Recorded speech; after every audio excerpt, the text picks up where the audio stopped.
సామెతల గ్రంథం 3వ అధ్యాయంలో 5వ వాక్యంలో రాయబడిన ఒక మాటను మనం చూసినట్లయితే అందరూ దయచేసి శ్రద్ధగా వినాలని ఆశపడుచున్నాను. ప్రభు తప్పనిసరిగా ఈ వాక్యం ద్వారా మనతో మాట్లాడతాడని నేను నమ్ముచున్నాను. మరి ఈ వాక్యాన్ని నేను సిద్ధపరచుకుంటున్నప్పుడు ప్రభు నాతో మాట్లాడారు. ఈ వాక్యాన్ని నిన్న బోధించినప్పుడు ప్రభు అనేకులతో మాట్లాడినట్లుగా చాలా మంది ప్రత్యక్షంగా సాక్ష్యం ఇచ్చారు. నేను సంతోషపడ్డాను, ప్రభువుని ఘనపరిచాను. ఈ రోజున తప్పనిసరిగా ప్రభు మీతో మాట్లాడతారని కూడా నేను విశ్వసిస్తూ ఉన్నాను. ప్రియమైన దేవుని బిడ్డలారా, ఈ చోట రాయబడిన వాక్యంలో మనం చూసినట్లయితే, నీ స్వబుద్ధిని ఆధారం చేసుకొనక నీ పూర్ణ హృదయంతో యెహోవా యందు నమ్మకం ఉంచుము, నీ ప్రవర్తన అంతటి యందు ఆయన అధికారమునకు ఒప్పుకొనుము, అప్పుడు ఆయన నీ త్రోవలను సరళము చేయును.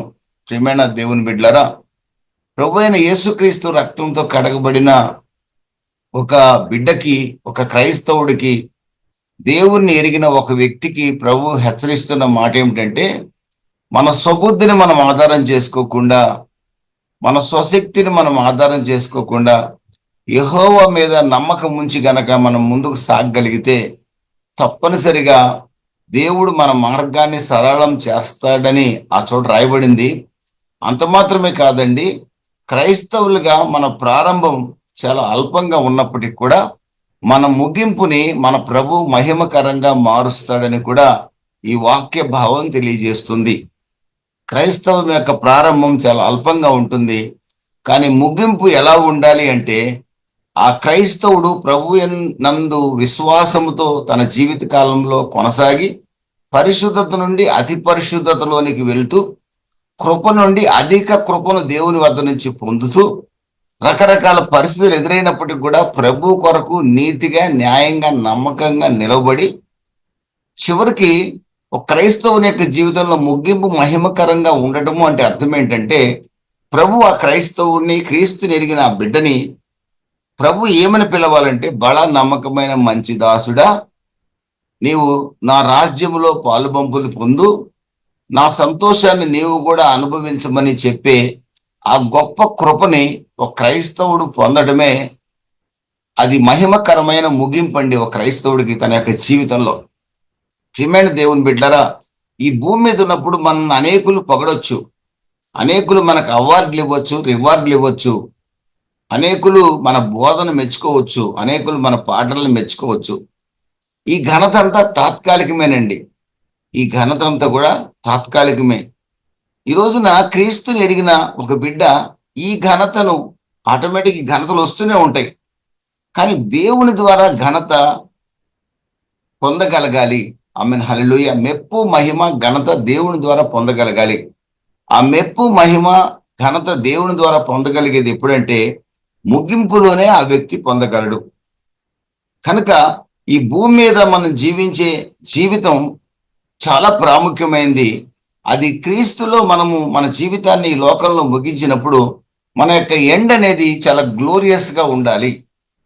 ప్రియమైన దేవుని బిడ్డలారా, కారణం ఏంటంటే, ముగింపు మహిమకరంగా లేకపోతే, మహిమకరమైన క్రీస్తు సింహాసనం మీద ప్రకటన గ్రంథం 3:21 వాక్యంలో రాయబడినట్లుగా జయించిన వారికి ప్రభు సింహాసనం ఇస్తానని చెప్పాడు కదండి.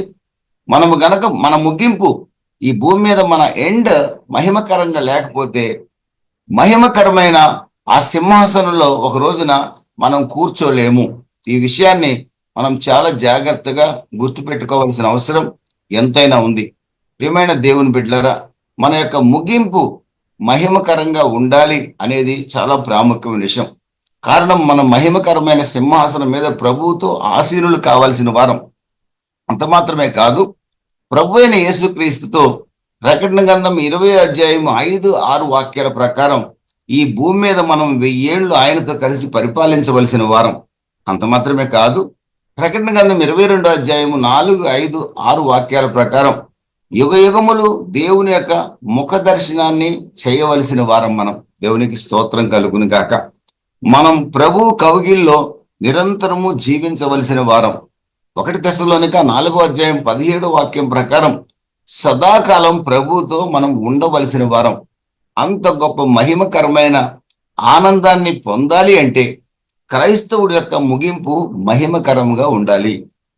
మహిమకరంగా ఉండాలంటే ప్రియమైన దేవుని బిడ్డలారా, అతడు తన స్వబుద్ధిని గాని స్వశక్తిని గాని ఆధారం చేసుకోకుండా క్రీస్తు మీద ఆధారపడి జీవించే వ్యక్తిగా ఉండాలి. ఈ విషయాన్ని చాలా ప్రాముఖ్యమైన విషయంగా మనం గుర్తుపెట్టుకోవాల్సిన అవసరం ఎంతైనా ఉంది. ప్రియమైన దేవుని బిడ్డలారా, ఒక క్రైస్తవుడు లేదా ఒక విశ్వాసి, ఒక పాత నిబంధన భక్తుడైన ఒక మాట బైబిల్ సెలవిస్తున్న మాట ఏంటంటే, తన స్వబుద్ధిని గనక ఆధారం చేసుకుంటే, నరుణ్ణి గనక తనకు ఆధారంగా చేసుకుంటే, యెహోవా మీద నుండి ఒక క్రైస్తవుడు లేదా ఒక పాత నిబంధన భక్తుడైన మనసును తొలగించుకుంటే అతడు శాపగ్రస్తుడని బైబిల్ చెప్తుంది. చాలా కఠినమైన మాట ఇది. ఇర్మీయా గ్రంథం 17వ అధ్యాయం 4-5 వాక్యాల్లో మీరు చదివితే, నరుణ్ణి శరీరుల్ని తనకు ఆధారంగా చేసుకొని యెహోవా మీద నుండి మనసును తొలగించుకుని వాడు శాపగ్రస్తుడు. ప్రియమైన దేవుని బిడ్డలారా, మన కండ బలాన్ని నమ్ముకున్న, మన బుద్ధి బలాన్ని నమ్ముకున్న, మన పిల్లలకున్న జ్ఞానాన్ని నమ్ముకున్న, మన తల్లిదండ్రులకున్న ఆస్తుల్ని మనం నమ్ముకున్న, ఏమండి, మనకున్న గౌరవాన్ని ఘనతను నమ్ముకున్న, మనకున్న సమాజంలో ఉన్న విలువను నమ్ముకున్న చాలా ప్రమాదం అండి. అది చాలా ప్రమాదకరమైనది. అందుకే బైబిల్ సెలవిస్తున్న మాట, క్రీస్తుని ఎరిగిన ఒక బిడ్డ క్రీస్తు మీద ఆధారపడకుండా అతడు దేని మీద ఆధారపడ్డా బైబిల్ సెలవిస్తుంది అతడు శాపగ్రస్తుడు అని సెలవిస్తుంది. అందుకనే బైబిల్ అంటుంది కదండి, 1 కొరింథీ 10:31, మనం భోజనం చేసినా పానం చేసినా ఎవరిని ఘనపరచడం కొరకు చేయాల్సి తెలుసండి? మనల్ని ఘనపరచుకోవడం కోసం కాదండి, క్రీస్తుని ఘనపరచడం కోసం చేయాలి. ఇది దేవుని వాక్యం. క్రైస్తవుడు ఈ విధంగా జీవించి తీరాల్సిందే. నేను అలా జీవించను, ఏదో పైకి జీవిస్తానంటే అతడు శాపగ్రస్తుడు. అతడు మహిమ గల ఆ సింహాసనాన్ని చేరలేడు, యుగ యుగములు దేవునితో నివాసం చేయలేడు. ఈ మాటలు నేను ఒక సంఘంలో చెప్తే వాళ్ళు తర్వాత మళ్ళీ నన్ను పిలవటానికి ఒక ఆయన ప్రపోజ్ చేస్తే అన్నారట, అతను డైరెక్ట్ గా చెప్తాడు, మనం ప్రభువుకి నమ్మకంగా లేకపోతే మహిమ సింహాసనంలో చేరమని చెప్తాడు. అతను గనక మనకు కొన్ని పొరపాట్లు ఉన్నా కానీ దేవుడు క్షమిస్తేస్తాడులే, ఏం అనుకోబాకండి అని చెబితే బాగుండు కదా. అలా చెప్పే పని అయితే అతన్ని మాటికి పిలుద్దాం మన సంఘానికి అన్నారట. కానుక కూడా కొద్దిగా ఎక్కువ ఇద్దాం అన్నారట. నాకు ఆ పెద్ద మనిషి చెప్పినప్పుడు, మీ కానుక నాకు అవసరం లేదు, నేను రాజీ పడి చెప్పాల్సిన అవసరం లేదు, నాకు ప్రభు ఏం బోధిస్తాడో, నేనేం నేర్చుకుంటున్నానో దాన్నే ప్రకటించడానికి ఇష్టపడతాను. ఎందుకంటే నేను ధనం కోసమో ఘనత కోసమో సేవకురాల. దేవుడు నాకు కావలసినంత, నేను తినగలిగినంత, నేను అనుభవించగలిగినంత ప్రభు నాకు ఇచ్చాడు. పెద్ద కోటీశ్వరుని కాకపోయినా సమృద్ధిగా ప్రభు నాకు ఇచ్చాడు. కాబట్టి నేను దేనికి రాజీ పడి వాక్యం చెప్పాల్సిన అవసరం లేదు అని ఆ పెద్ద మనిషికి చెప్పినప్పుడు ఆయన సంతోషపడ్డాడు. ఆ సంఘ సభ్యుడే కానీ సంతోషపడ్డాడు అతను. ఎందుకంటే నా దగ్గర నుంచి రాజీ పడే మాట వినాలని ఆయన కోరుకోలే. కారణం నేనంటే ఆయనకి చాలా ప్రేమ. ప్రియమైన దేవుని బిడ్డలారా, మరి ఏంటి మనం ఎలా జీవించాలనే ఒక విషయాన్ని కనుక మనం చూసినట్లయితే, జీవించిన ఒక పాత నిబంధన భక్తుడి యొక్క జీవితాన్ని కూడా మనం చూసినట్లయితే, 2 దినవృత్తాంతాల గ్రంథం 14వ అధ్యాయం నుండి, దినవృత్తాంతాల 2వ గ్రంథం 14వ అధ్యాయం నుండి 16 అధ్యాయాల్లో మనం ఒకసారి వెళ్ళినట్లయితే, అక్కడ ఆస అనే ఒక రాజు ఉన్నాడు. ఆ రాజు యొక్క తండ్రి అబియా అనే అతను ఆ రాజు యొక్క తండ్రి. అతడు చాలా దుర్మార్గుడైన రాజు. ఇస్రాయేల్ దేశం రెండు దేశాలుగా విడిపోయింది. 10 గోత్రాలు నార్థరన్ కింగ్డమ్ గా, 2 గోత్రాలు సదరన్ కింగ్డమ్ గా విడిపోయింది. నార్థరన్ కింగ్డమ్ యొక్క రాజధాని సమరయ, షోమ్రోను. సదరన్ కింగ్డమ్ యొక్క రాజధాని యెరూషలేము. సదరన్ కింగ్డమ్ లో యూదా గోత్రము, బెన్యామీన్ గోత్రము చాలా ప్రాముఖ్యమైనవి. నార్థరన్ కింగ్డమ్ ని 19 మంది రాజులు పరిపాలించారు. సదరన్ కింగ్డమ్ ని 19 మంది రాజులు పరిపాలించారు. అయితే ఇస్రాయేలుని పరిపాలించిన రాజులు అందరూ కూడా వికెడ్ కింగ్స్, చెడ్డ రాజులే. కానీ యూదాని పరిపాలించిన రాజుల్లో చాలా మంది మంచి రాజులు ఉన్నారు, చాలా మంది చెడ్డ రాజులు కూడా ఉన్నారు, కానీ మంచి రాజులు కూడా ఉన్నారు. ప్రియమైన దేవుని బిడ్డలారా, ఈ ఆస అనే వ్యక్తి చిన్నవాడిగా ఉండగానే రాజయ్యాడు, యూదా రాజయ్యాడు. యెరూషలేం రాజధానిగా ఆయన రాజయ్యాడు. 41 సంవత్సరాలు పరిపాలించాడు.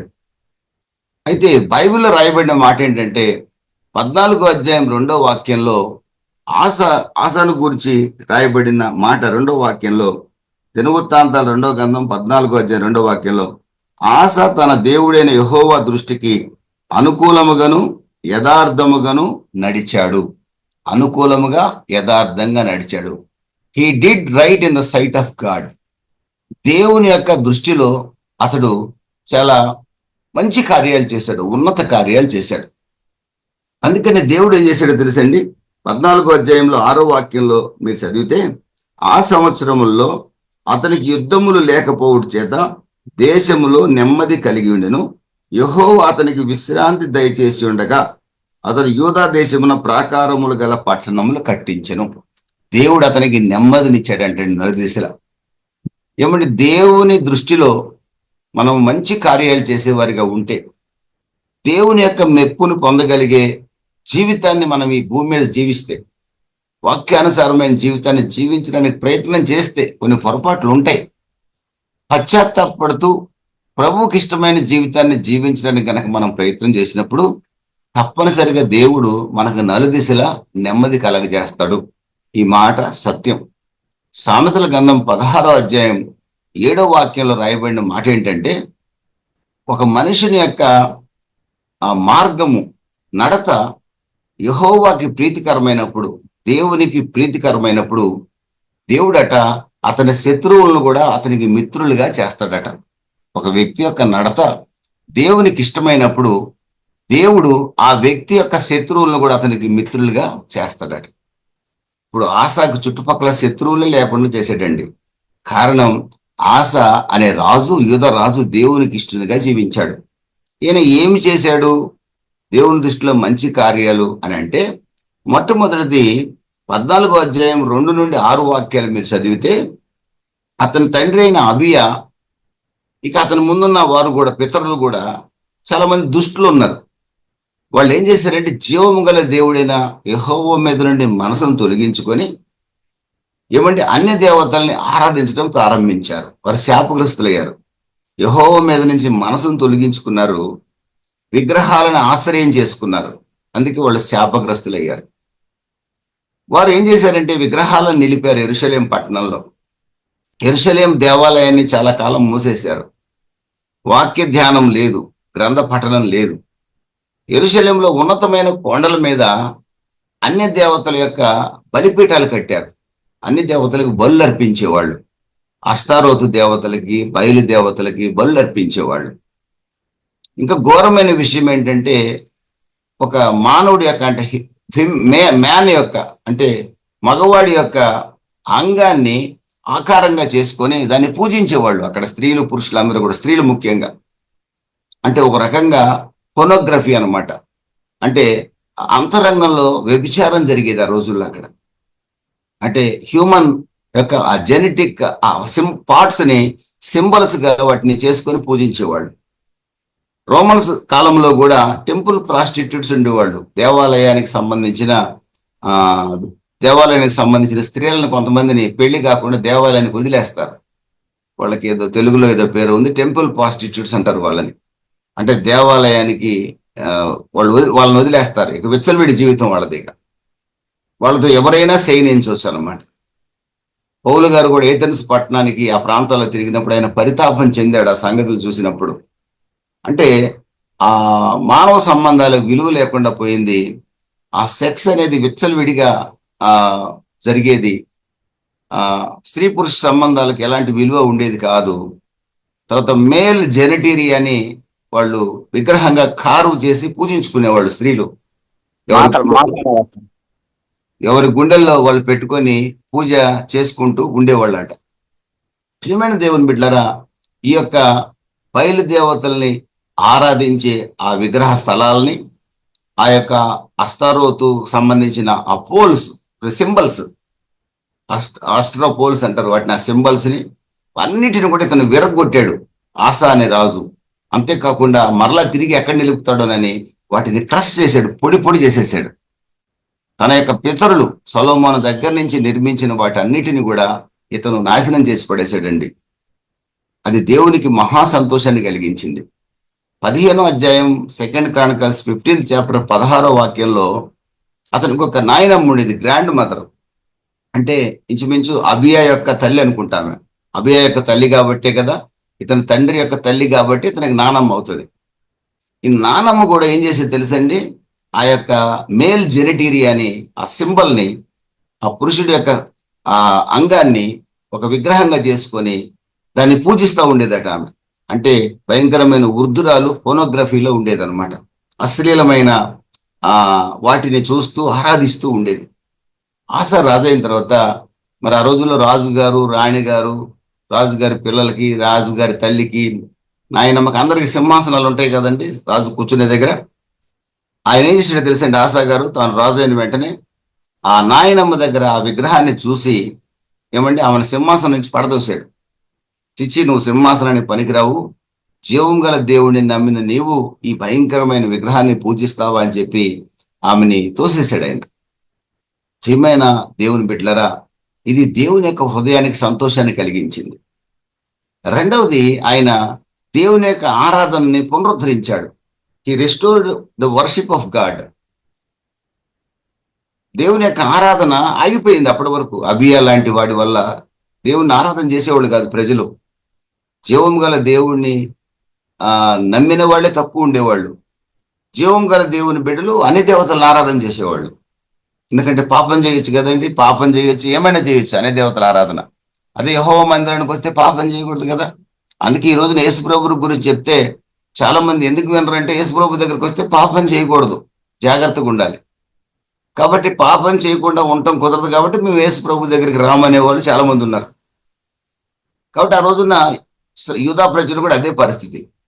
కానీ ఆశ రాజు అయిన తర్వాత జీవము గల దేవుని మందిరాన్ని ఓపెన్ చేయించడమే కాదు, జీవం గల దేవుని యొక్క ఆరాధనని ఆయన ప్రారంభించాడు.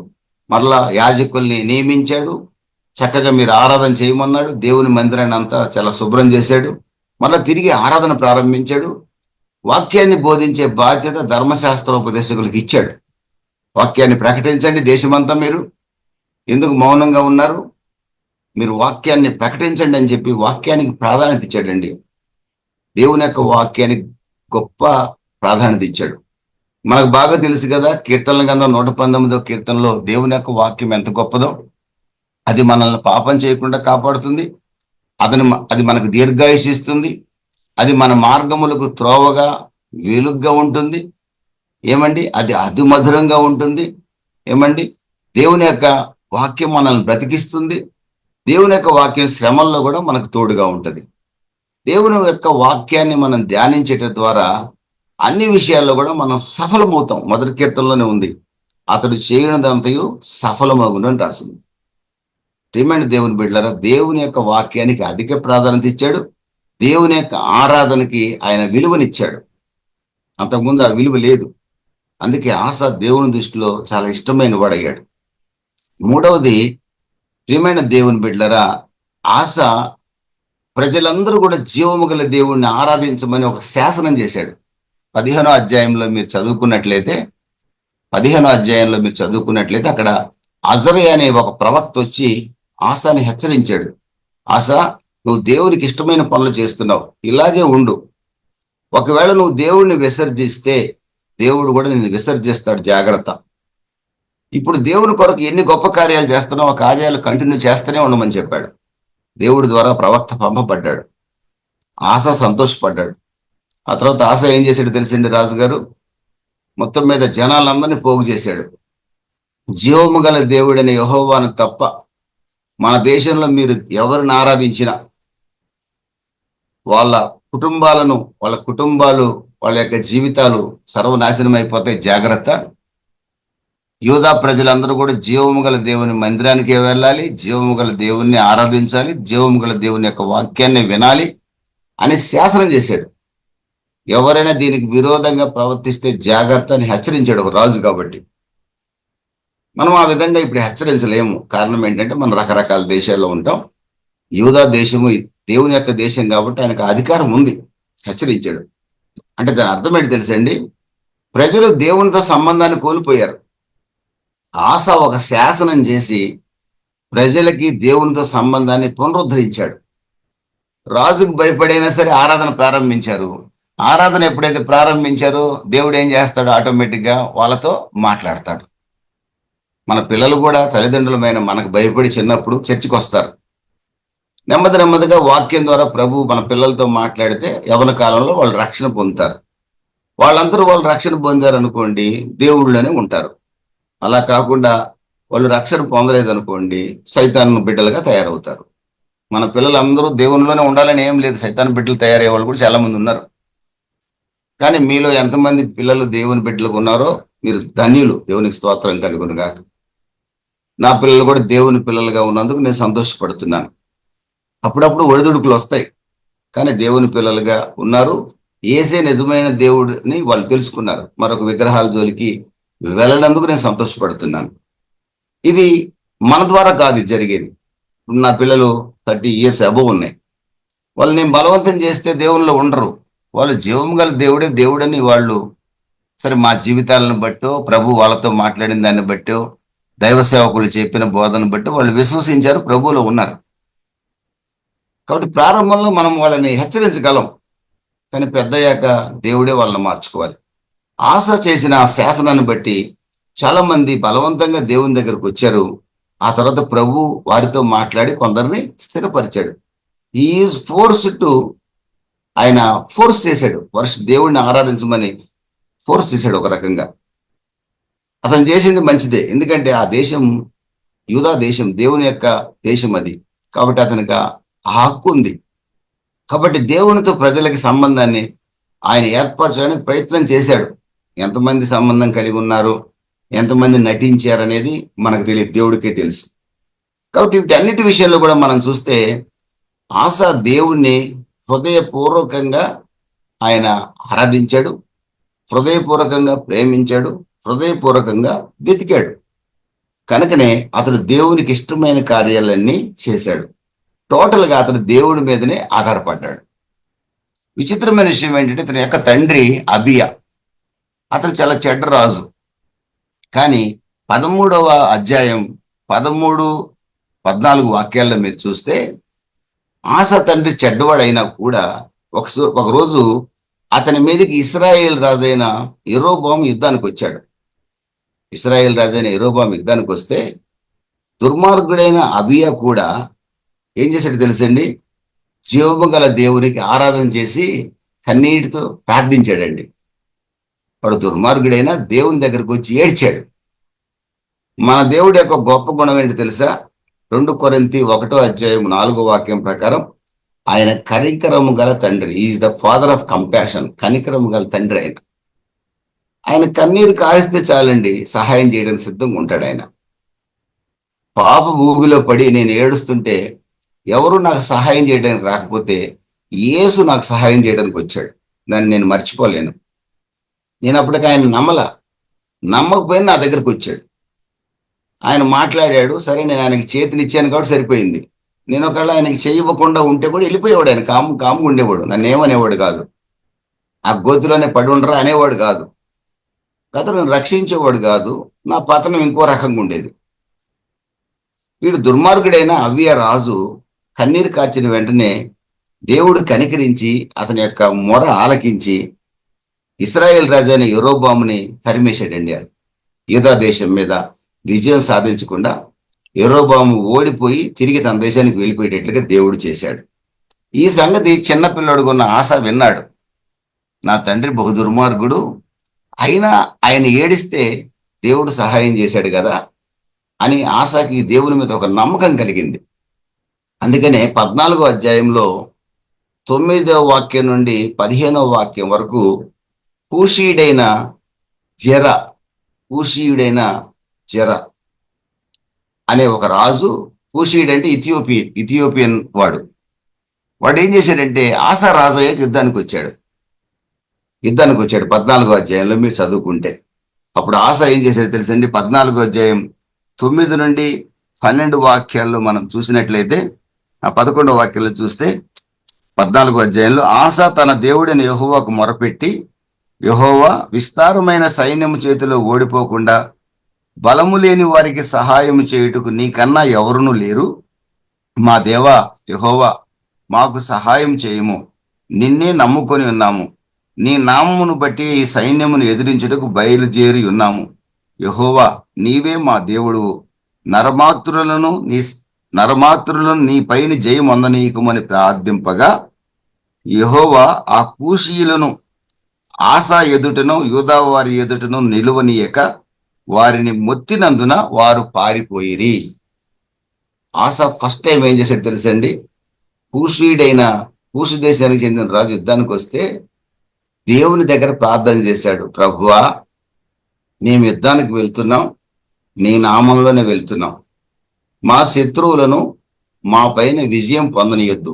మేము ఎవరో తెలుసా? నీ బిడ్డలం మేము ప్రభువా, మాకు సహాయం చేయమని ప్రార్థిస్తే దేవుడు ఆ ప్రార్థన ఆలకించి, ఆసా మంచివాడు కదండి, హృదయపూర్వకంగా దేవుని ప్రేమించాడు కదా, ఎన్నో మంచి కార్యాలు చేశాడు కదండి. అందుకని దేవుడు ఏం చేశాడు తెలుసా? యూదా వారి ఎదుట, ఆసా ఎదుట కూషీయులను మొత్తగా వారు పారిపోయారు. దేవుడు యుద్ధం చేశాడు. యుద్ధం యెహోవాదే. దేవునికి స్తోత్రం కలుగును గాక. ఎవరు డిఫీట్ చేశారు శత్రువుని? గాడ్. దేవుడే యుద్ధంలో శత్రువుని ఓడించాడు. Lord struck down Cushites. దేవుడే శత్రువులని ఓడించాడు. కారణం ఏంటి తెలుసండి? ఆసా రాజు దేవుని మీద ఆధారపడ్డాడు. Second time, after 20 years of his rule, after 20 years, ప్రియమైన దేవుని బిడ్డలారా, అప్పటికి ఆసా యొక్క పరిపాలన కాలం 36 years అవుతుంది ఇంచుమించుగా. 41 years పరిపాలించాడు. 36 years పరిపాలనలో జరిగింది. అప్పటికి 20 years అయిపోయింది. మొదటి యుద్ధానికి రెండవ యుద్ధానికి మధ్యలో గ్యాప్ 20 years. అప్పటికి ఆసా పరిపాలన రాజుగా వచ్చి 36 years అయింది. ఆ టైంలో ఏం జరిగిందంటే, సెకండ్ టైము బాష అనే రాజు, ఇస్రాయేల్ రాజు బాష, వీడు దుర్మార్గుడు. వీడు ఏం చేశాడు తెలుసా? యూదా రాజుకు వ్యతిరేకంగా యుద్ధానికి వచ్చాడు. 16వ అధ్యాయంలో యుద్ధానికి వచ్చాడు. ఈ 16వ అధ్యాయంలో సెకండ్ బ్యాటిల్ సమయంలో ఆసా యొక్క ఆలోచన ఏ విధంగా ఉందో ఒకసారి మీరు చూస్తే, ఆసా శాపగ్రస్తుడయ్యాడు అనే దానికి ఇక్కడ ఉదాహరణ. ఈ రోజున ఎందుకు ఈ మాటలు ప్రభు మనతో మాట్లాడుతున్నాడంటే, ఆసా యొక్క లైఫ్ లో ఫస్ట్ పార్ట్ అద్భుతంగా ఉంది, కానీ సెకండ్ పార్ట్, ఎండ్ పార్ట్ మహిమకరంగా లేదు. ఆసా యొక్క మొదటి భాగం జీవితంలో మహిమకరంగా ఉంది, కానీ ముగింపు బహు చెడ్డగా ఉంది. కానీ క్రీస్తు రక్తంతో కడగబడిన మన ప్రారంభము స్వల్పంగా ఉన్న మన ముగింపు మహిమకరంగా ఉండాలని దేవుడు కోరుకుంటున్నాడు. ఇది చాలా అవసరం. ప్రసంగి గ్రంథంలో రాయబడింది, ఒక వ్యక్తి యొక్క ముగింపు మహిమకరంగా ఉండాలని. దేవునికి స్తోత్రం కలుగును గాక. క్రైస్తవుడి యొక్క ముగింపు మహిమకరంగా ఉండాలి. కారణం, ముగింపు మహిమకరంగా లేకపోతే మహిమ సింహాసనంలో మనం చేరలేము. మహిమగల దేవుని సన్నిధానానికి చేరలేము. మహిమగల దేవుని యొక్క సమాధానాన్ని ఈ భూమి మీద మనం అనుభవించలేము. మహిమ కలిగిన దేవుని సన్నిధిలో ప్రార్థన చేస్తే దేవుడు మన ప్రార్థన వినడు. ఆసా యొక్క జీవితంలో సెకండ్ పార్ట్ లో జరిగింది ఏంటంటే, ఇశ్రాయేల్ రాజైన బాష తన మీద యుద్ధానికి వచ్చినప్పుడు మరలా తిరిగి మొదట ప్రార్థన చేసినట్టే చేసి ఉండాలి కదా, చేయలా. ఈసారి ఏం చేసాడు తెలుసండి? సిరియా రాజు ఉన్నాడు ఒకడు. సిరియా రాజు, ఇప్పుడున్న సిరియానే. అప్పుడు ఇరాక్, ఇరాన్, ఈ ప్రాంతాలన్నీ కూడా సిరియా మహా సామ్రాజ్యం ఉండేది అప్పట్లో. ఇప్పుడు సిరియా చిన్న సిరియా. అప్పుడున్న సిరియాకి ఇప్పుడున్న సిరియాకి చాలా తేడా ఉంది. సిరియా రాజైన బెన్హదద్, అతనికి ఇశ్రాయేల్ రాజైన బాషాకి స్నేహం ఉండేది. బాషా యుద్ధానికి వచ్చే ప్రతి చోట కూడా సిరియా రాజు సహాయం చేస్తాడు. మనకి ఇప్పుడు పాకిస్తాన్ భారతదేశ యుద్ధంలో అంటే డైరెక్ట్ గా న్యూస్ రాలేదు, కానీ వెనక చైనా వాడు పాకిస్తాన్కి సపోర్ట్ చేస్తూనే ఉన్నాడు. డైరెక్ట్ గా బయటపడలా. వాడు ఎప్పుడు చైనా పాకిస్తాన్కి ఏదో ఒకటి అందిస్తూనే ఉంటాడు సహాయం. ఎందుకంటే మనల్ని దెబ్బ కొట్టడం చైనా వాడి ఉద్దేశం, కానీ డైరెక్ట్ యుద్ధానికి రాడు మనతో. అట్లనే ఇజ్రాయేల్ వాడు యుద్ధానికి వచ్చినప్పుడు బాషా అనే రాజు, సిరియా రాజు అతనికి ఎప్పుడు డైరెక్ట్ గా కూడా సహాయం చేసేవాడు. ఈ సంగతి ఆసా రాజుకు తెలుసు, యూదా రాజుకు తెలుసు. ఏం చేసి తెలుసండి? దేవుని మందిరంలో ఉన్న బంగారాన్ని, దేవుని మందిరపు తలుపులకు ఉన్న బంగారాన్ని కూడా ఒలిచి దేవుని మందిరపు గోడలకున్న బంగారాన్ని కూడా ఒలిచి కొన్ని కొన్ని మిలియన్ల విలువైన బంగారం, ఇప్పుడు డబ్బులతో పోలిస్తే మిలియన్లే కాదు బిలియన్ల విలువైన, 100 కోట్ల విలువైన బంగారాన్ని ఇప్పుడు డబ్బుతో పోలిస్తే ఆ రోజుల్లో దేవుని మందిరంలో ఉన్న బంగారాన్ని అంతా కూడా, తలుపులకున్న బంగారాన్ని కూడా అంటండి మీరు 16వ అధ్యాయం చదివితే, ఒలిచి సిరియా రాజు అయిన బెన్హదదుకు పంపిస్తూ ఏమంటున్నాడంటే, నా బంగారాన్ని తీసుకొని, నా వెండిని తీసుకొని, నువ్వు ఇశ్రాయేల్ రాజు అయిన బాషాతో ఉన్న స్నేహాన్ని నుంచి తప్పుకో. అప్పుడు ఒకవేళ ఇశ్రాయేల్ రాజు నా మీద యుద్ధానికి వచ్చినా కూడా నేను వాడిని కొట్టగలను. నువ్వు కనుక ఇశ్రాయేల్ రాజుకు సహాయం చేస్తే నేను కొట్టలేను, నేను ఓడిపోతాను. ప్రియమైన దేవుని బిడ్డలారా, ఈ బంగారం అంతా తీసుకొని సిరియా రాజు పక్కకు తప్పుకున్నాడు. ఇశ్రాయేల్ రాజు అయితే ఓడిపోయాడు, ఆసా రాజు అయితే గెలిచాడు. నిజమే. కానీ గెలుపు ఎలా కలిగిందంటే, దేవుని మీద ఆధారపడటం ద్వారా గెలవలేదు, స్వశక్తితో స్వబుద్ధితో ఆధారపడి గెలిచాడు. ఇది దేవునికి ఇష్టమైన గెలుపు కాదు. క్రైస్తవుడు ఎప్పుడు కూడా ప్రతి విషయంలో కూడా, ప్రభువా నీవే నా ఆధారం, నీవే నా శరణు, నీవే నాకు సహాయం చేయాలని ప్రభువు మీద ఆధారపడే వ్యక్తిగా ఉండాలని బైబిల్ స్పష్టంగా చెప్తుంది. నా సొంతగా ఏం పని చేయొద్దా, చెయ్యి, కానీ దేవుని చిత్త ప్రకారం చేయి. రోమీయులకు రాసిన పత్రిక 12వ అధ్యాయం 3వ వాక్యంలో రాసింది, మారు మనసు పొంది దేవుని చిత్తమేదో తెలుసుకొని జీవించాలి, దేవుని చిత్త ప్రకారం చేయగలగాలి. ప్రభు అయిన యేసుక్రీస్తే తండ్రి నీ చిత్తమే సిద్ధించును గాక అన్నాడండి. స్వబుద్ధితో స్వశక్తి ఆయన ఏం చేయలే, తండ్రి అయిన దేవుని చిత్తాన్నే యేసు ప్రభు చేశాడు. మనం కూడా క్రైస్తవులుగా ఈ భూమి మీద ఉన్నప్పుడు దేవుని చిత్తాన్ని చేసేవారిగా ఉండాలి తప్ప మన స్వచిత్తాన్ని చేసేవారిగా ఉండకూడదు. మన పిల్లల్ని దేవుని కొరకు పెంచేవారికి ఉండాలి తప్ప మన సొంత ఆదాయం కొరకు పిల్లల్ని పెంచేవారికి ఉండకూడదు. మనం ఏమి చేసినా ప్రభువుని ఘనపరిచేదిగానే ఉండగలగాలి. యెషయా గ్రంథం 26:3 రాయబడింది, ఎవని మనసు దేవుని మీద ఆనుకుంటుందో వాడు పూర్ణ శాంతి గలవారిగా దేవుడు కాపాడుతాడు. అదే మనుషుల మీద ఆనుకుంటే శాంతి పోతుంది. మనుషులు సహాయం చేస్తారనుకుంటే వ్యర్థులమైపోతాం. అందుకే హెబ్రీయులకు రాసిన పత్రిక 13వ అధ్యాయం 5వ వాక్యంలో ఉంది, ప్రభు అయిన యేసుక్రీస్తు మీద ఆధారపడిన ఒక వ్యక్తి వద్ద నుంచి ఎలాంటి ఆన్సర్ రావాలో తెలుసా? నరమాత్రుడు నన్నేమి చేయగలడనే ఆన్సర్ రావాలి. పౌలు గారు అంటాడు రోమీయులకు రాసిన పత్రిక 8వ అధ్యాయంలో, తన ఏకైక కుమారుణ్ణి మన కొరకు అనుగ్రహించుటకు సిద్ధపడిన దేవుడు మనకుండగా మనల్ని ఎవరేం చేయగలరు? ఆ క్రీస్తే, ఆ దేవుడే మన పక్షకుండగా మనకు విరోధి ఎవడు? కరువైన, ఖడ్గమైన, హింసైన, వ్యాధైన, బాధైన క్రీస్తు ప్రేమ నుండి నన్ను ఎడబాప నేరదు అంటున్నాడు పౌలు గారు. అంటే తన జీవితం అంతా ప్రభువు మీద ఆధారపడినట్లుగా ఆయన చెప్తున్నాడు. ఇంకొక మాట పౌలు గారు అంటాడు, ఫిలిప్పీయులకు రాసిన పత్రిక 4వ అధ్యాయంలో అంటాడు, నన్ను బలపరచు అని అందే నేను సమస్తము చేయగలను అంటాడు. నేను ఏమైనా చేస్తున్నానంటే నా ప్రభు ఎందే చేస్తున్నాను. నేను నా ప్రభు చెప్పకుండా నేను ఏమి చేయను అంటాడు. ప్రియమైన దేవుని బిడ్డలారా, ప్రభు మనకు బోధించాలంటే మనం నిజమైన మారు మనసు పొందితే ప్రభు మనకు బోధిస్తాడు. రోమ 12:1-4 వాక్యాలు మీరు శ్రద్ధగా చూస్తే, సజీవయాగంగా దేవునికి అప్పగించుకొని మారు మనసు పొంది దేవుని చిత్తమేదో పరీక్షించి తెలుసుకోండి. నిజమైన మారు మనసు పొందిన వ్యక్తి యొక్క త్రోవల్ని దేవుడు సరళం చేస్తాడు. నిజంగా మీరు నేను మారు మనసు పొందితే మనం ఏ పని చేయాలో ఏ పని చేయకూడదో తప్పనిసరిగా దేవుడు తగిన సహాయాన్ని సలహాని మనకిస్తాడు. యెహోవా యందు కనుక మనం భయభక్తులు కలిగి ఉంటే ఆయన తప్పనిసరిగా మనకి ఉపదేశిస్తాడు. ఆయన మనకు మార్గాల్ని సరళం చేస్తాడు. మనం నడవవలసిన త్రోవల్లో ఆయన తప్పనిసరిగా మనల్ని నడిపిస్తాడు కూడా.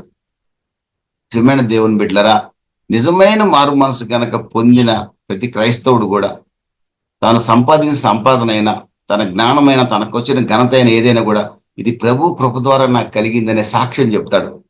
అంతేగాని నా బలము, నా శక్తి, నా ఆరోగ్యము అని తను తాను కనపరుచుకోవడానికి అతను ఇష్టపడడు. కానీ ఆశ, ప్రియమైన దేవుని బిడ్డలారా, తన బలం వల్ల తన సొంత ఆలోచనతో యుద్ధాన్ని గెలిచానని సంతోషపడ్డాడు. హనని అని ఒక ప్రవక్త వచ్చాడు 16వ అధ్యాయంలో. హనాని అని ఒక ప్రవక్త వస్తే, నువ్వు మొదటి యుద్ధంలో దేవుడి మీద ఆధారపడ్డావు, ఈ యుద్ధంలో నీ మీద నువ్వు ఆధారపడ్డావు, నువ్వు విజయం సాధించావు, కానీ ఇది తప్పు, ఇది పాపం. దేవుణ్ణి ఎరిగిన బిడ్డ దేవుని మీదనే ఎప్పుడు ఆధారపడాలి, విజయమైన అపజయమైన. నువ్వు తప్పు చేసావంటే రాజు ఏం చేశాడో తెలుసండి? దావీదులాగా పాపాన్ని ఒప్పుకోకుండా ఈ ప్రవక్తని జైల్లో వేసేసాడండి.